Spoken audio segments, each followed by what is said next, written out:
Cette infiltration secrète du château de Chambord révèle comment les familles des 47 préparent un massacre en direct à la télévision française. Vous allez découvrir le plan le plus diabolique jamais conçu par l'aristocratie française pour reconquérir le pouvoir par la terreur. L'opération avait nécessité 3 semaines de préparation intensive.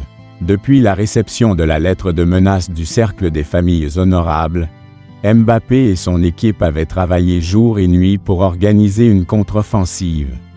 Marcel Durand avait réactivé ses anciens contacts dans les services secrets, Sarah Goldstein avait mobilisé ses réseaux du Mossad, et ensemble ils avaient élaboré l'infiltration la plus audacieuse de leur carrière. Le château de Chambord est une forteresse, avait expliqué Marcel en étudiant les plans architecturaux. Renaissance française, 440 pièces, 282 cheminées, 77 escaliers. Mais surtout, depuis que ces familles l'ont privatisé, c'est devenu un bunker sécurisé avec des systèmes militaires de dernière génération. L'infiltration devait coïncider avec la grande réunion mensuelle du Cercle, prévue le 15 du mois selon les informations interceptées. Cette assemblée rassemblerait toutes les familles des 47 politiques déchus pour finaliser leur plan de vengeance contre Mbappé. Sarah avait réussi à se faire engager comme serveuse par l'agence de prestige qui fournissait le personnel du château.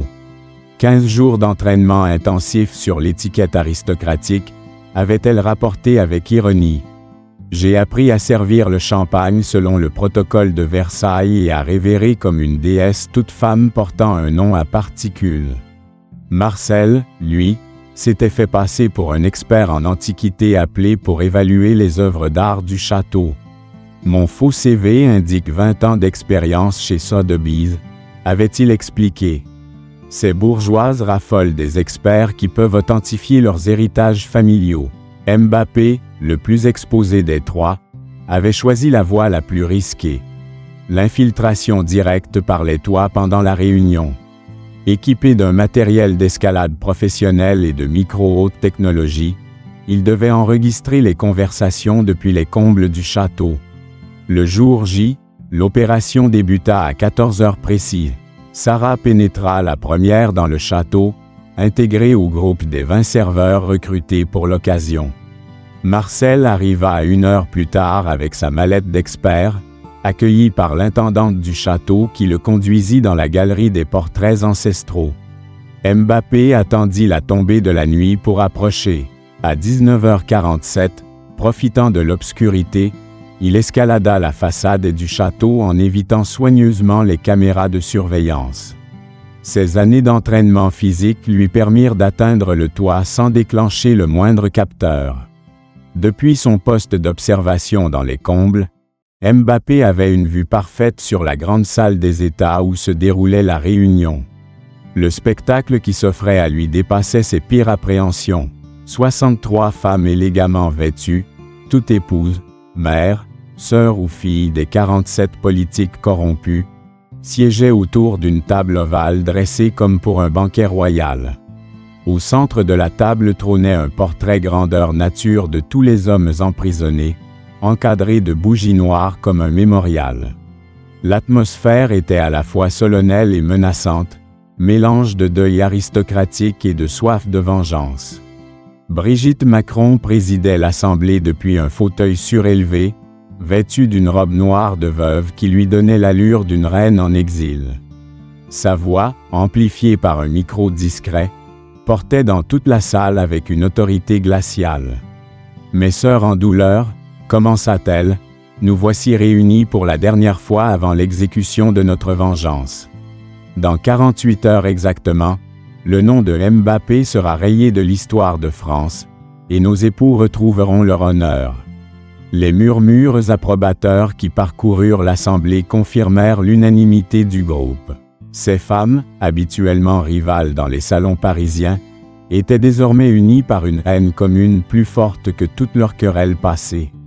Isabelle, appela Brigitte en se tournant vers Isabelle Le Drian, « Présentez-nous l'état de nos finances. » L'épouse de l'ancien ministre des Affaires étrangères se leva, consultant un épais dossier. « Notre trésor de guerre atteint désormais 847 millions d'euros. Les donations des familles amies, les ventes discrètes de bijoux et d'œuvres d'art, les prêts de nos banquiers complices. Nous avons les moyens de financer une guerre de plusieurs années si nécessaire.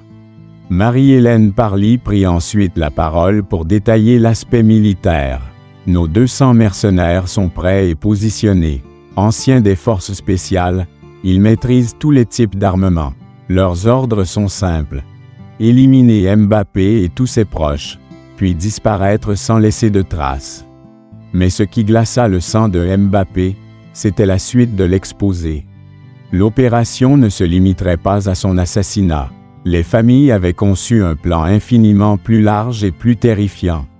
Phase 1, détailla Marie-Hélène, élimination simultanée de 247 cibles dans toute la France. Parents, amis, collègues, contacts de Mbappé. Tout mort dans les 6 heures qui suivront le signal de départ. L'horreur ne s'arrêtait pas là. Anne Hidalgo, présente en tant que veuve politique symbolique, révéla la phase 2. Nos contacts dans les médias diffuseront en direct les images des exécutions. Chaque mort sera filmée, commentée, présentée comme la juste punition de ceux qui s'attaquent aux grandes familles françaises. Mbappé réalisa que ces femmes avaient complètement perdu l'esprit. Elles préparaient un spectacle de mort télévisé pour terroriser la population française et restaurer leur pouvoir par la peur pure. Catherine Veil, fille spirituelle de Simone Veil mais corrompue par des décennies de privilèges, expliqua la phase 3. Une fois la leçon donnée, nous exigerons la libération immédiate de nos époux. Le peuple, traumatisé par ce qu'il aura vu, n'osera plus jamais s'attaquer à nous. Sarah, depuis sa position de serveuse, notait discrètement tous les détails. Les noms des cibles, les horaires précis, les méthodes d'exécution. Son micro miniaturisé captait chaque mot de cette messe noire aristocratique. Marcel, dans la galerie adjacente, photographiait les documents laissés sur les tables d'appoint. Carte de France avec les positions des mercenaires, liste de contacts médiatiques complices, compte bancaire secret alimentant l'opération. Mais la révélation la plus choquante vint de Valérie Trierweiler, l'ex-compagne de François Hollande, désormais ralliée au cercle par opportunisme. Nous avons également prévu la phase 4, l'élimination de tous les journalistes qui ont relayé accent aigu les révélations de Mbappé. Plus jamais personne n'osera enquêter sur nos familles. La liste comptait 156 journalistes, de Laurent Delahousse à Anne-Sophie Lapix, en passant par tous les reporters d'investigation qui avaient couvert les affaires de corruption. Un véritable génocide médiatique programmé. Et comment procéderons-nous techniquement? Demanda une voix depuis l'assistance. Brigitte sourit avec un sadisme qui transforma son visage en masque de haine. Nous avons un allié technologique exceptionnel. Montrez-leur, mes amis. Un écran géant descendit du plafond, s'illuminant pour révéler une silhouette que Mbappé reconnut immédiatement. Ethan, son frère cyborg, depuis ce qui ressemblait à un laboratoire ultramoderne. « Bonsoir, mesdames », dit Ethan de sa voix partiellement synthétique. « Mes systèmes de surveillance sont opérationnels. Je connais la position exacte de chaque cible à chaque instant. Mes drones furtifs peuvent frapper simultanément dans toute la France. » L'alliance entre les familles aristocratiques et la technologie meurtrière d'Ethan créait la combinaison la plus dangereuse imaginable.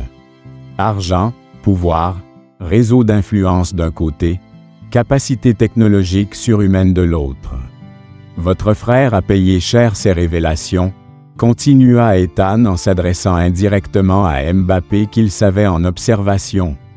Demain, il découvrira ce que coûte vraiment de s'attaquer à notre famille.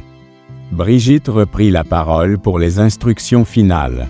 L'opération Lys Noire débute demain à 6 heures précises. À 7 heures, tous les Français qui regardent les matinales télévisées assisteront en direct au plus grand spectacle d'exécution publique depuis la Révolution. Le nom de code était révélateur. Lys Noire, référence directe à la royauté française mais dans sa version la plus sombre. Ces femmes se prenaient pour les héritières légitimes de l'Ancien Régime et voulaient restaurer leur pouvoir par la terreur absolue. Chaque mort sera diffusée sur toutes les chaînes simultanément, précisa Anne Hidalgo. Nos contacts dans l'audiovisuel public garantissent une audience maximale. France 2, France 3, France Info, tous diffuseront notre message de rétablissement de l'ordre social. Mbappé comprit qu'il assistait à la préparation d'un coup d'État déguisé en vendetta privée. En exterminant publiquement tous ceux qui avaient osé défier l'ordre établi, ces familles espéraient terroriser définitivement la population française. Marie-Hélène détailla les aspects techniques. Nos équipes sont positionnées depuis une semaine. Chaque cible est sous surveillance permanente. À 6 heures précises, 247 exécutions simultanées dans toute la France. Durée estimée de l'opération: 4 heures pour couvrir tous les départements. L'industrialisation de la vengeance atteignait des sommets d'horreur. Ces femmes avaient transformé leur douleur personnelle en machine de guerre contre la démocratie française. Ethan ajouta la touche technologique finale. Mes systèmes de piratage prendront le contrôle de tous les médias français à 5h45. Plus aucune chaîne ne pourra couper la diffusion. Les Français seront contraints de regarder jusqu'au bout. Isabelle Le Drian conclut la réunion.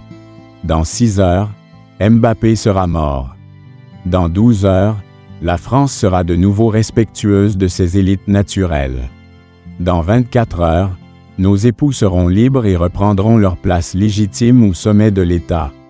Tandis que l'Assemblée se dispersait dans un climat d'excitation morbide, Mbappé se préparait à redescendre du toit. Il avait entendu suffisamment pour comprendre l'ampleur de la catastrophe qui se préparait. Dans moins de 6 heures, le massacre télévisé le plus effroyable de l'histoire française allait débuter. Sarah et Marcel avaient également récupéré leurs informations et se dirigeaient discrètement vers les sorties. L'infiltration était réussie, mais elle révélait une menace bien plus grave que tout ce qu'ils avaient imaginé. Une fois réunis dans leur véhicule de fuite, les 3 alliés évaluèrent l'urgence de la situation. 6 heures, répéta Marcel. Nous avons 6 heures pour empêcher le plus grand massacre télévisé de l'histoire européenne. Et comment arrête-t-on 200 mercenaires dispersés dans toute la France? Demanda Sarah. Mbappé démarra le moteur, son visage durci par une détermination nouvelle. En utilisant leur propre piège contre elles. Si elles veulent un spectacle télévisé, elles vont l'avoir. Mais ce ne sera pas celui qu'elles attendent. L'opération Lys Noire allait effectivement avoir lieu, mais Mbappé venait de décider d'en changer complètement le scénario.